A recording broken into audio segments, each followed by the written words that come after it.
it's really a privilege and a pleasure for me to be here. I see Akimbulu here from the guerrilla journalism days. Of course, Edet and I are from the Guardian family, and Abduloro as well, before CLO. Faith used to be on my board when I was chair of 90. Faith in Wide, she was a very active, shall I even say provocative member, because she was the civil society representative on my board, and I wasn't representing governor, but I was minister of mines, so I was chair on account of being minister. So when Kate brought all those harassments to the table about publish what you pay and disclose all the information that government is not disclosing, and beneficial ownership theory and all that, I was the one saddled with the responsibility of moderating civil society excesses, if I may call it that. Of course, Honorable Rotimi has told you about himself, so I wouldn't really say much about that. But I recall that he was my principal private secretary from day one as governor in Ekiti in 2010. And when some people were reluctant, when I decided to take asset declaration beyond just submitting it to the Code of Conduct Bureau and publishing my assets publicly at the time, many of my political allies felt, well, that's not the position of the law, Mr. Governor. You can't bring your civil society approach to government. You only just asked to do it and submit it to Code of Conduct Bureau. What they do with it is their private interest. Nobody should gain access to it. And I say, if you talk about public servant, what is public about secret declaration of assets? It's a contradiction in terms. And it is only when you declare something publicly that those who know that you are probably declaring a little less than what you have or doing anticipatory declaration can come out and say, Oga, you don't have this thing you have on this. And at that time, the newspapers made a feast of my declaration, published it everywhere. And I think that also informed the work that was accelerated when we domesticated the Freedom of Information Act in the state. But all of that work would not have been possible if what my brother Larry said about civil society had not been in place. This work is a long struggle in gestation.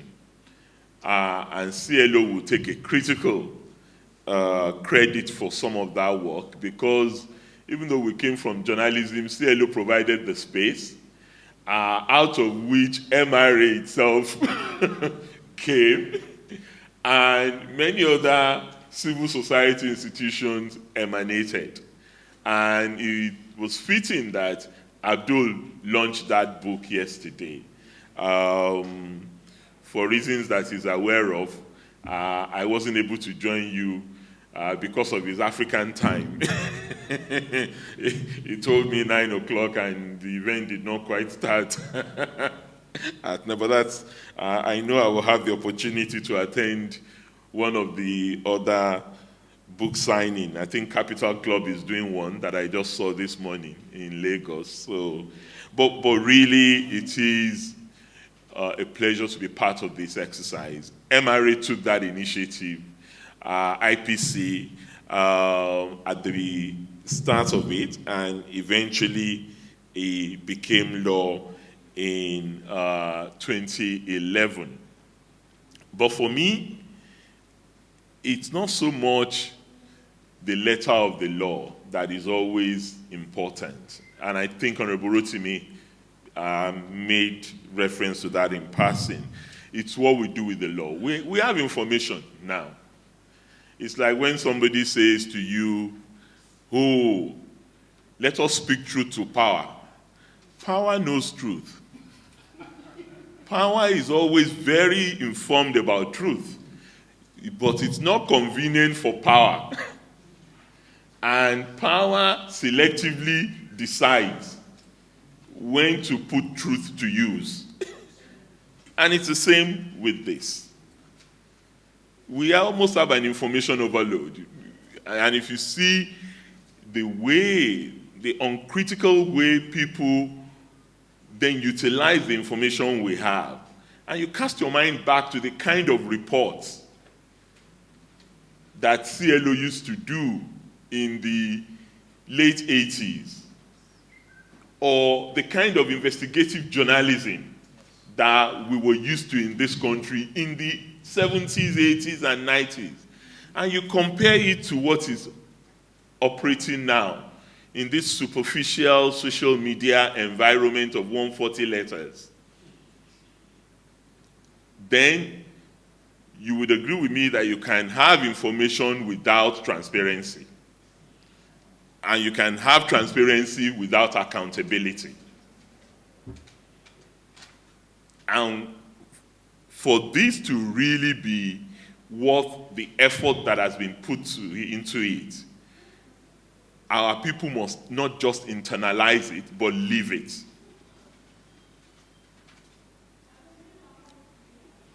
And that's what we've tried in our little way to do in Ekiti. But even when you do it, you'll be surprised that people don't necessarily, they will still be asking questions about things that are available. I mean, as you're sitting here now, if you go to Ekiti State portal, and I hope it's still like that, in fact, I think it is like that because I checked a few days ago. You can go to the public procurement portal of the Ekiti State government, and you'll find every single information about who tendered for a particular contract. How much was it awarded for? Who eventually won the contract?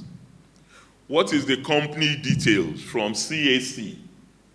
You can get it from Ekiti State as I speak to you here.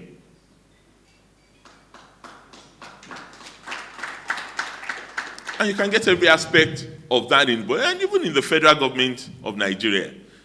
A time there was, and I think it's almost standard now, so people don't talk about it again. FAC allocation is published. You know how much has gone to your local government every month. But what use do we put that information to as civil society actors?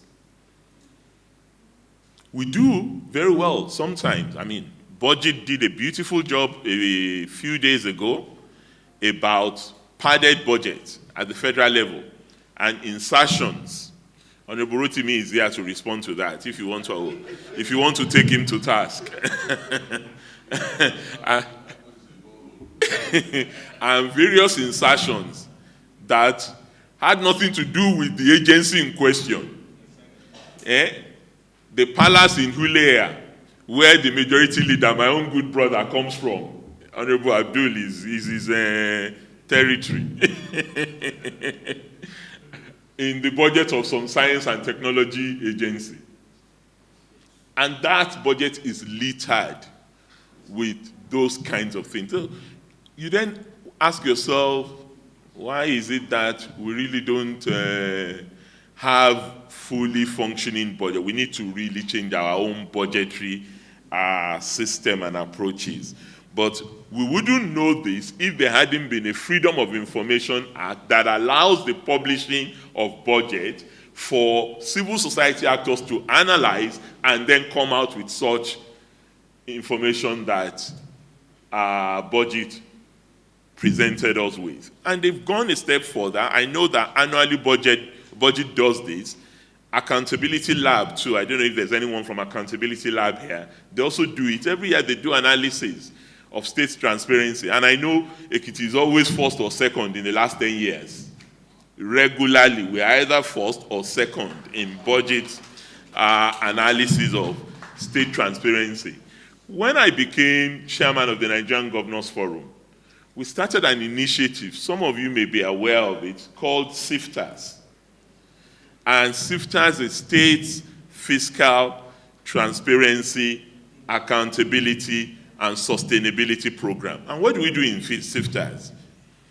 We encourage peer pressure among states and ensure that information about state finances are published, but not only published, but also audited. So throughout the time I was chairman of the Governors Forum, every single state in this country had an audited budget, which had never happened before. States don't normally bother about, they will just give you financial statements, not audited financial reports. But we started doing that consistently, and I believe that must have also continued. We also tried at the time to ensure that states' budgets are presented to the houses of assembly at least and passed at least 8 weeks before the end of the year. So by October ending, we expect all states' budgets to have been comprehensively debated and an appropriation act emanating from it in the state assembly. You may say, well, of what use is that if the budget is passed and we know how much has been allocated to this ministry and you still don't access the funds, as is the case now. The federal budget 2025 that Honorable Rotimi and his colleagues passed in November. I think they did it in November, both in the House of Rep and in the Senate. Not 1 naira of that budget has gone to any MDA as I speak to you. Ministry of Justice is here, maybe. They have not received 1 naira from 2025 budget, and June is 2 days' time. So meaning 5 months with no allocation. Even though on paper, we have federal budget 2025. But that's also part of the task that I think civil society actors have. So that it's not just attacking government. How do we also come to the aid of those MDAs who we expect to work if they don't have money to work? So we should be raising these issues. I don't think I've seen it in any newspaper or any, maybe I've not been following actively. But nobody has even brought out this, that look, this budget has been passed, but no ministry has accessed it. Of course, they may argue, as you know, government, we would always have a response. They may argue and tell you that, well, we're still spending budget 2024 revised. You know, they had 3 budgets last year, or even 4 budgets. They had actual, they had revised, or is it supplementary? Supplementary 2023, actual 2024, supplementary 2024, and then now 2025. So maybe some of the money appropriated in those previous 3 budgets are still being spent. And that is why they have chosen not to implement budget 2025. But really the point to make is that this is a very, very important exercise, and we almost commend the work that has gone into this aspect of the SDGN EU project. And I really want to commend the drivers of this initiative for the excellent work that they've done in opening government up, because government has often been treated as a mythical entity before now, and it is like an elephant. So you can never see all of it. It's only the side of it that is nearer to you that constitutes your own knowledge of government. But this gives us, if we really actively follow through, a 360-degree view of what is going on in government and organizing around it in a manner that we don't just agonize. Because more often than not, there's a lot of people agonizing about what is wrong in government and not taking the right step. And that's why, I mean, I must also use this platform to commend Honorable Abdul Oro. I really urge all of you who are here and those who are not here to read Demonstration of Praise. You would appreciate more how we got to this point in our historical trajectory, especially for people who are younger than 30, because what he covered in the book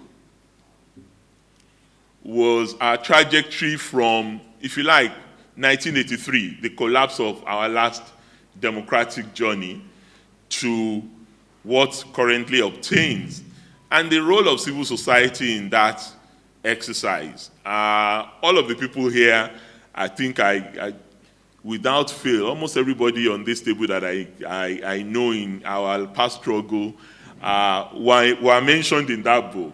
The section on people like Edet and late brother Chima and Bamidele Aturu, Emaize Azu, Lanre Arogundade, all of them, Chido, Onuma, you find it and very well written in attractive prose. So I really urge you to read that book. But it also underscores why we cannot just leave politics to politicians alone, to professional politicians. I mean, everybody here was an active player in that struggle to get us out of military dictatorship. And part of the work that we all did was exposing and demystifying the military, because they were supposed to be the all-conquering military. It's like what I read these days about some funny guy called Ibrahim Traore in Burkina Faso.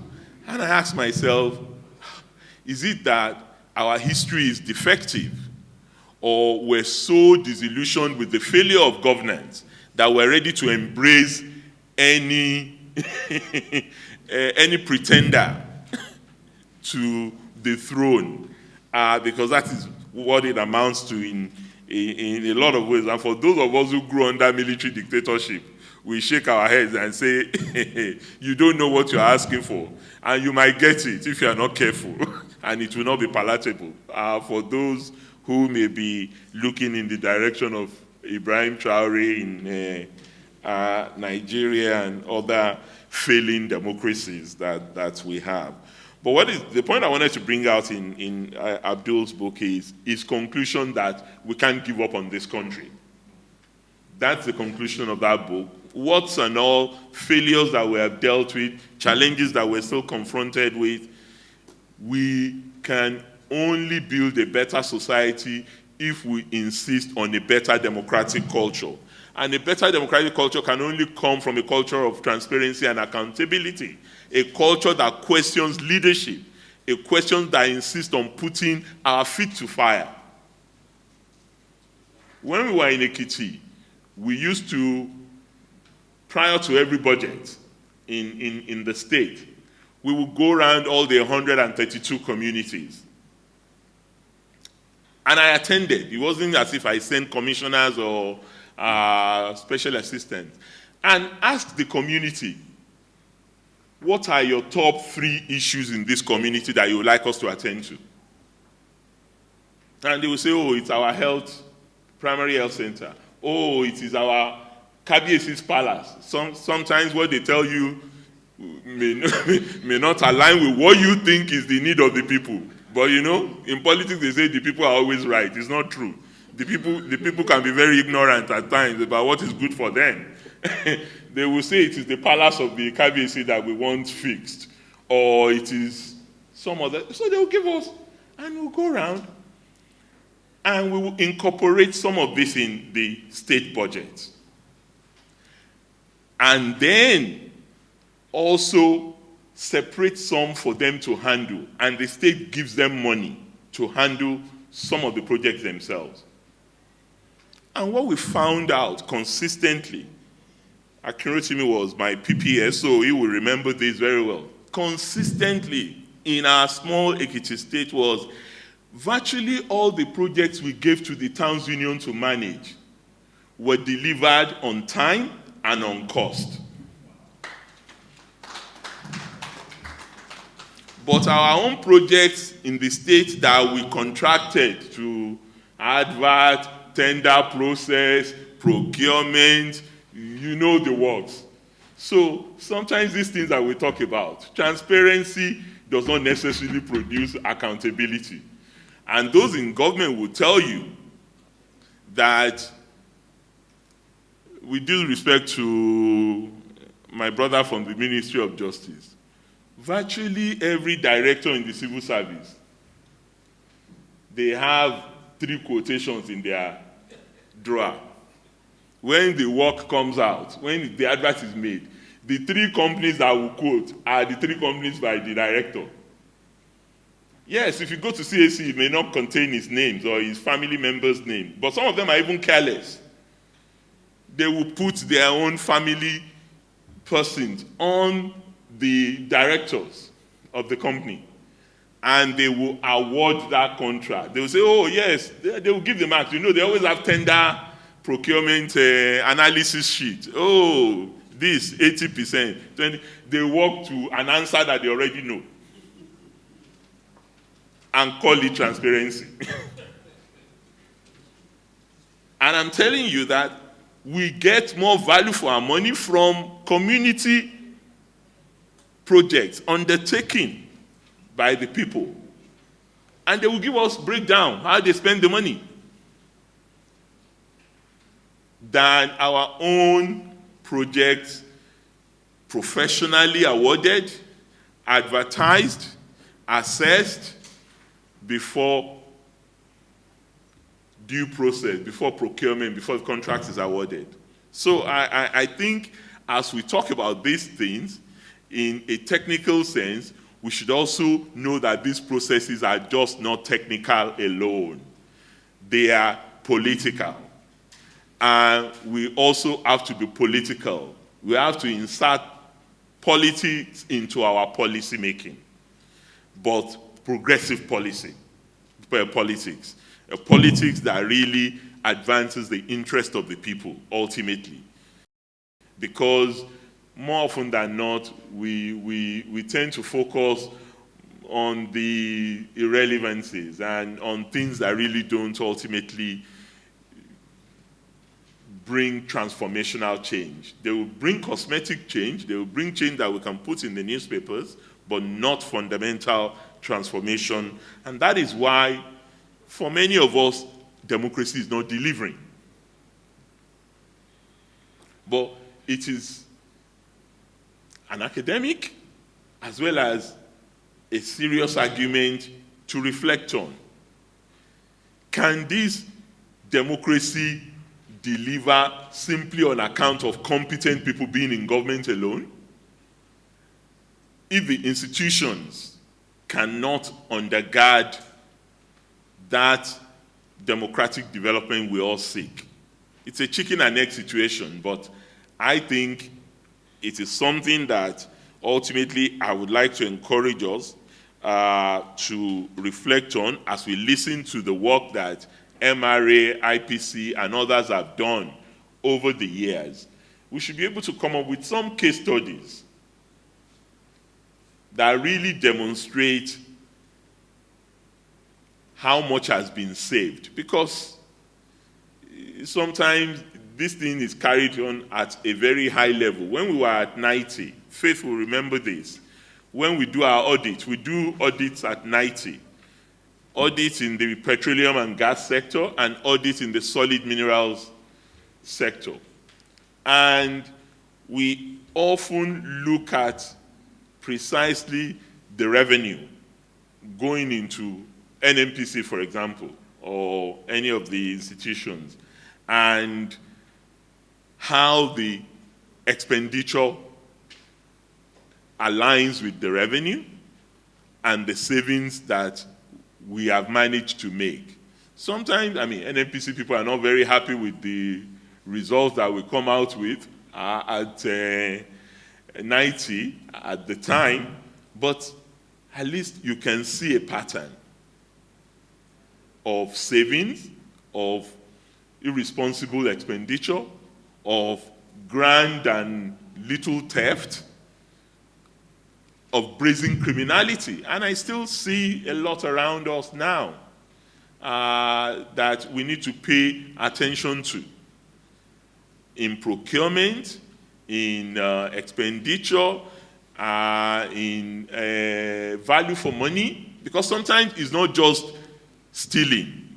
Government people, I don't believe there is anyone who comes into government with the feeling that, look, I just want to go and steal. Maybe I'm naive, but I don't think so. But sometimes, processes, procedures ultimately don't produce the right results, and you lose money in the process. That is lack of value for money, which may not be intended, but is the result. How do we cut down on this? And how do we even cut down on bureaucracies? I mean, we've been talking about the Oronsaye report in this country for the last decade. Instead, we are adding more agencies. We now have regional development commissions all over the place. And when you analyze at least the one that has been active amongst them, the Northeast Development Commission, when you really do an audit of the Northeast Development Commission, it's been active now for better part of 5 years, even older than 5 years, because it was our first term, first Buhari administration that did it.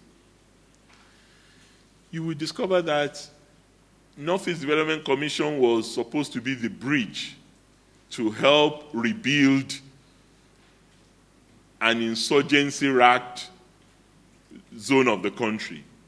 We are almost back to even more insurgency now, almost a decade. And what does Northeast Development Commission resort to more often than not? Constituency projects. I'm not saying constituency projects are not important. I mean, my own honorable is undertaking a fantastic set of constituency projects in Ekiti. I can say that in my own jurisdiction. Yes, he's my son. You may say I'm biased, but the truth of the matter is you can see the projects. But we know that this is often not the case in many constituencies. It's just money to line pockets. Or sometimes it is a deal. Honorable Oro is there.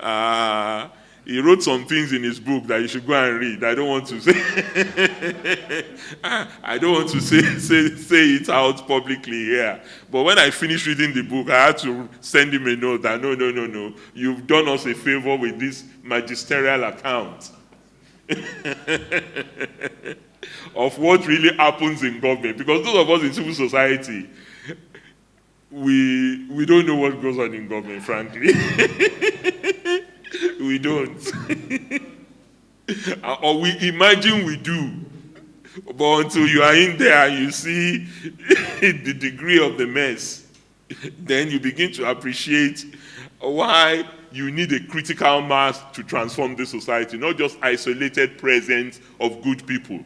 Good people is not enough. Integrity does not solve this problem. And it will not. We need to do more than that. Much more structural reformulation of our society needs to happen. And I think what is happening here with the work that you are doing is one that we must all encourage for the future of our country and the good of our children, because many of us here, we are past our diamond jubilee, so we are almost out of out of consideration. But for the younger ones that we claim to have been working for, we really need to lay this foundation. And I want to thank the team that has been responsible for this project. It would be good to, as I said, see more reviews, but I'm sure Edet would probably mention things that I may not even be aware of that has happened in the last 14 years of this work, and how we've taken on those things. Honorable Rotimi mentioned that, yes, they get reports of actions, but not reports of non-compliance. So the report of non-compliance should go to the same National Assembly via civil society if government will not submit it. Oh, yeah. Good. I'm glad you are discussing. Because there may be things that an ally in government may not be able to release because he's in government. Yes, we will say we're doing Freedom of Information Act. I remember when we get requests in Ekiti, when I was governor, they will send the request to me that they're asking for this. I say, hey, give them. What's your problem? Do we have anything to hide? How about there is Official Secrets Act? I said, nothing. We don't have Official Secrets Act again. Go and give them the information. Because we had a troublesome civil society person who is always sending us FOI in Ekiti. You all know him because he's our comrade in this movement. His name is FF. So because he's from Ekiti, he sends his lawyers to send FOI requests to me all the time. You said you have spent this in this budget, so can you give us evidence? I said, go and give him. So, and then you are bound to have people who will abuse the privileges contained in FOI. Let's also acknowledge that. Not necessarily because they need it for any good, but because they want to assert that they can use it. And since FOI is about something you can do without necessarily proving that you have a, what do they say in law? You have a locus. You don't have to prove locus in FOI. I just want information, give me. It can be abused, but again, every good law suffers from that. But I really want to thank you for the opportunity. I know the day is far gone, and I look forward to listening to the major presentation by my comrade Edet Ojo on FOI and other contributions. Thank you for this opportunity.